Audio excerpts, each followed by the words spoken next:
오늘 본문 말씀을 통해서 고난의 목적, 생명이란 제목으로 하나님의 말씀을 증거하겠습니다. 목적하는 바까지 이르면 그것은 성공입니다. 인공위성을 띄우기 위해서 로켓에 실어 쏘아 보내는데 정작 우주 궤도를 도는 것은 그닥 크지 않은 위성이라도 그것을 그 자리까지 올려 보내기 위해서 추진체들이 있어서 도중에 떨어져 나갑니다. 그러면 도중에 떨어져 나갔다고 해서 그 실패인가? 실패가 아니고 그 위치까지 올려놓았으면 그건 성공입니다. 고난이라고 하는 것이 마치 그와 같아서 우리를 어느 지점에까지 올려놓기 위해서 하나님께서 추진처로서 우리에게 주시는 것인데, 그러면 이 고난을 통해 우리가 어디까지 올라서야 되는가? 우리 삶 가운데 고난이 있을 때 우리가 어디까지 이르러야 그 고난의 목적을 이룰 수 있을 것인가? 오늘 본문 말씀을 통해 살펴보도록 하겠습니다. 고난을 통해 우리의 영혼이 생명 가운데 이룰 수 있다 그러면 그것은 목적을 이루는 겁니다. 오늘 본문에서 예수님께서 한 알의 밀이 떨어져 죽으면 그것이 많은 열매로 나타날 것을 말씀하셨는데요. 우리 24절 보면 내가 진실로 진실로 너희에게 이르노니 한 알의 밀이 땅에 떨어져 죽지 아니하면 한 알 그대로 있고 죽으면 많은 열매를 맺느니라. 이 말씀을 하신 배경은 예수님께서 이제 십자가의 죽으심을 인지하시고 예수님께서 인자가 영광을 얻을 때가 왔도다. 그 과정 속에서 주신 말씀이기 때문에 한 알의 밀이 떨어져 죽으면 이 말은 육체 대신 예수님을 가리키고 그가 십자가의 고난과 죽음을 통해 많은 열매를 맺는다.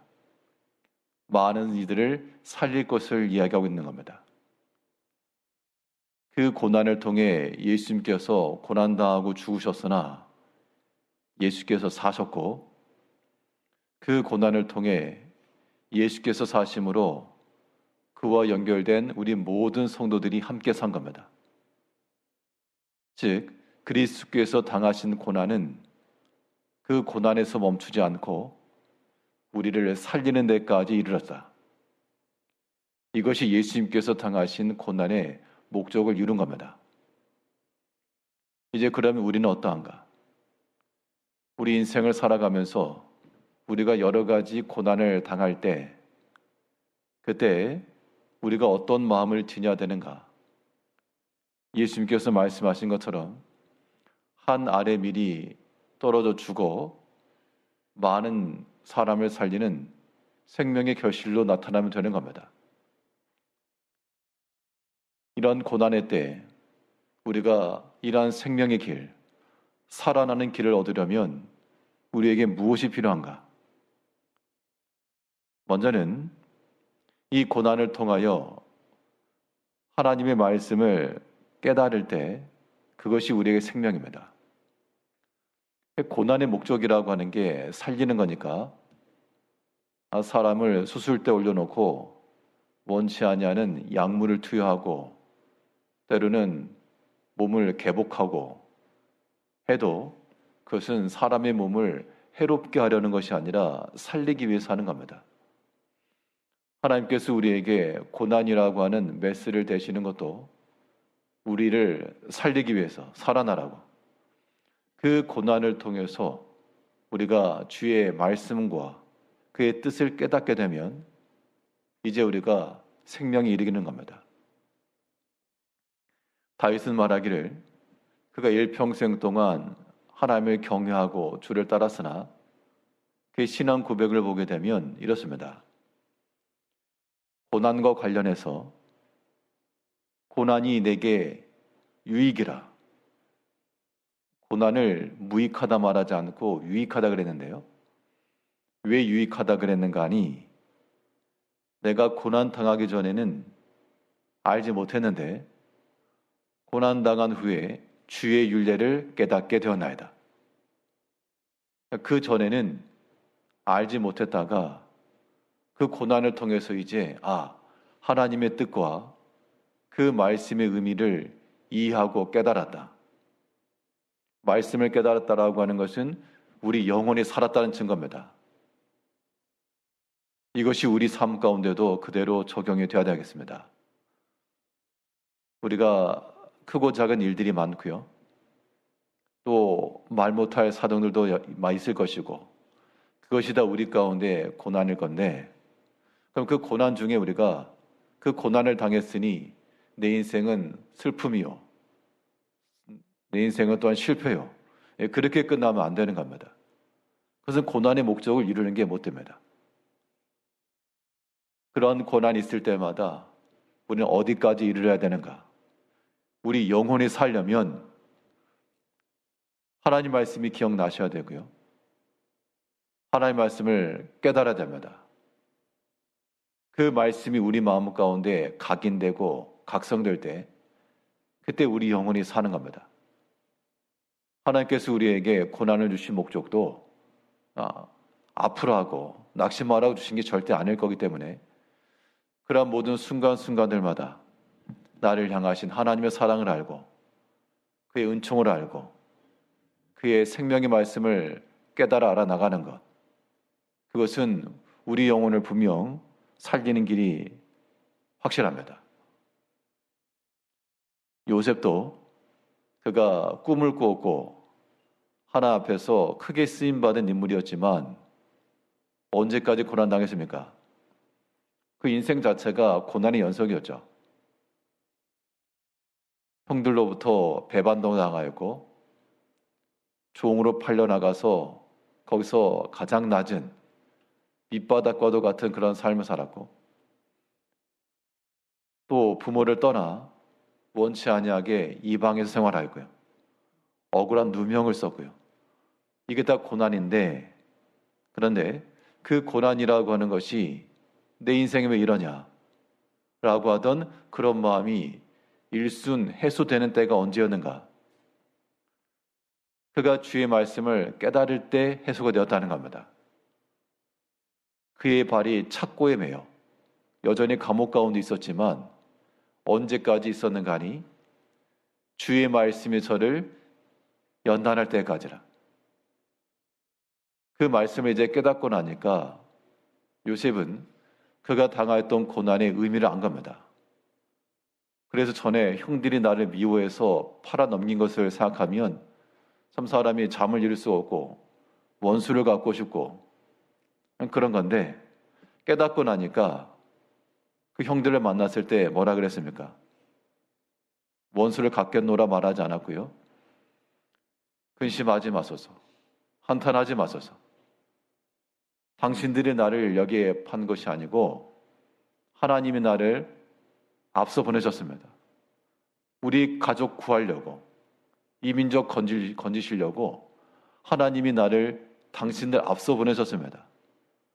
그런 말이 어떻게 나왔겠어요? 깨닫고 하나님이 그 고난을 통해 나를 여기까지 인도하셨구나. 그 고난이 없었으면요. 근데 아버지 집에서 새색 옷 입고 사랑받으며 살았을 겁니다. 간혹 형들로부터 미움이나 따돌림 당했을지라도 그냥 살았을 겁니다. 근데 그 고난을 통해서 말로 다할 수 없는 아픔, 상함 이것이 있었지만 그걸 지나고 보니 깨닫고 보니 이것이 하나님 은총이었다 라고 말할 수 있는 것, 이것이 그의 영혼을 살리는 겁니다. 이것은 오늘날 우리들에게도 마찬가지여서요. 지금 당장의 것만 놓고 보면 참 너무 속상하고 억울한 것도 많고 그런데 그런 마음을 지니고 있다는 것은 아직 말씀을 깨닫지 못한 겁니다. 아직 깨닫지 못했기 때문에 하나님께서 어떻게 하시는가? 좀 더 기다리시죠. 고난의 때가 좀 더 길어지는 겁니다. 수술이 다 끝나야 밖으로 나오는 것처럼 우리가 생명 가운데 일어나야 될 것인데 깨닫지 못하니까 계속해서 고난이 임한다 생각을 하시고 이 모든 고난을 종결하고 우리 심령의 평안과 즐거움으로 회복되길 원하시면 말씀 안에서 깨달으셔야 되겠습니다. 사람에 대한 원망, 분노 이거 여전히 가지고 있으면요 그 마음에 회복이 일어나지도 못하고 영원히 살지 못하는 겁니다.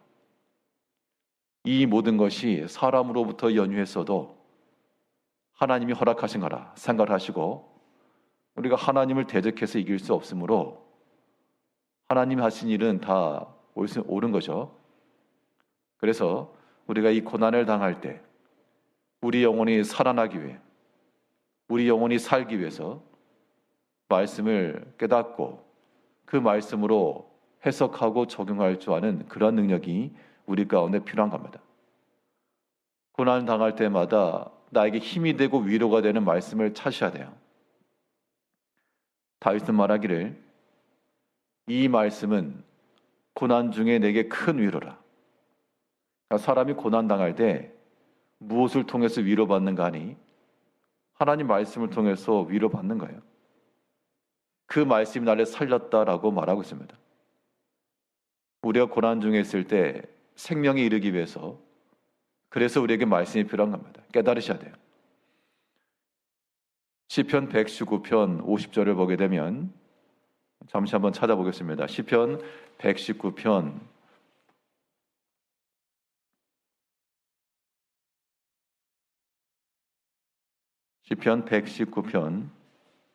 50절에 구약성경 891쪽입니다. 우리가 고난당할 때마다 우리가 살려면 이러한 처방이 필요합니다. 119편 50절 한번 같이 한번 읽어보겠습니다. 이 말씀은 나의 고난 중의 위로라. 주의 말씀이 나를 살리셨기 때문이니이다. 고난 중 나를 위로하시는 말씀을 찾으면 사는 겁니다. 말씀 들으면 살고 그 말씀이 깨달아지면 사는 겁니다. 예수님께서는 그의 육체의 죽음을 통하여 그의 육체의 고난을 통하여 사셨는데 우리가 예수님과 동일한 육체의 고난, 십자가의 고난을 질 수는 없으므로 그와 같은 마음을 가지고 우리의 큰 시험이 있을 때 예수님의 십자가와 같은 그런 무거운 짐이 있을 때 그 고난 중에 있을 때 나를 위로할 말씀을 우리는 발견해야 됩니다. 이 말씀은 고난 중의 위로라. 그 말씀이 나를 살리셨음이니라. 우리 모든 성도님들 마음속에 나를 살리는 말씀을 찾아 그 말씀으로서 깨닫고 모든 고난을 이겨내기까지 그러면 그 고난을 통해 역사하신 하나님의 뜻은 성취가 되는 겁니다. 내 영혼이 살고 또 내가 다른 영혼을 살리고 내가 고난을 당했는데 다른 사람은 어떻게 살릴까?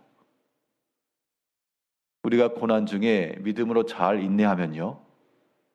우리가 다른 형제들을 보았을 때 어려움에 처한 분들의 이야기를 듣게 되면 참 마음이 아프고 공감이 됩니다.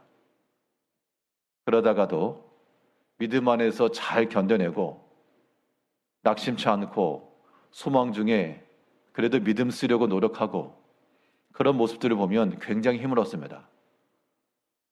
성도님들 가운데도 어려움의 일을 당하신 분들이 계실 텐데 그런 속사정을 직접적으로나 간접적으로 듣게 되면 참 마음이 아픕니다. 내가 대신해 줄 수 없는 것이 참 속상할 때도 있고 그럴 때 그래도 마음속에 낙심하지 않고 믿음으로 살려고 하고 기도하려고 하고 그런 모습을 보게 되면 큰 위로와 힘을 받게 되는데요. 이것이 내가 고난받을 때 나의 고난을 통해서 다른 사람을 살리는 길이 되는 겁니다. 그래서 우리가 믿음 안에 거한다는 것, 주의 말씀으로 우리가 소송함이 이른다는 것은 내 영혼이 사는 길이요, 또 다른 사람을 살리는 길입니다. 예수님께서 이 십자가의 고난을 통해 예수님께서 죽으셨으나 사셨고 그가 살아나심으로 많은 열매를 맺게 했다. 한 알의 밀이 떨어져 죽어 많은 열매를 맺게 한 것처럼 우리 성도님들의 이 고난의 삶 속에서 고난 중이라도 말씀의 위로를 받으시고 그 말씀의 힘을 얻어 믿음 안에 견고히 서 나가면 이것이 하나님을 기쁘시게 할 뿐만 아니라요, 내 주위에 있는 다른 형제들에게 다 봅니다. 다 보고 다 알고 있기 때문에 그 중에서라도 믿음 쓰는 그 믿음의 형제들을 보면서 내가 살아나는 거예요. 그리고 아무쪼록 우리가 믿음 안에 견고해져서 여러 가지 고난과 어려움이 있을 때 낙심이 되다가도 우리가 소망 중 일어나셔야 됩니다. 그래야지만 우리 영혼이 삽니다. 고난 당할 때마다 주의 말씀을 찾으시고 그의 말씀 의지해서 기도하시고, 고난 당하는 자가 있느냐? 저는 무엇할 것이요? 저는 기도할 것이요. 기도라고 하는 것도 거저 나오는 게 아닙니다. 하나님의 말씀이 우리 마음 가운데 임해야 그 말씀 의지해서 기도하는 거예요. 쌀이 있어야 밥을 하는 것처럼 우리 하나님 말씀이 내 삶에 있어서 기도할 수 있는 힘이 되고 동력입니다.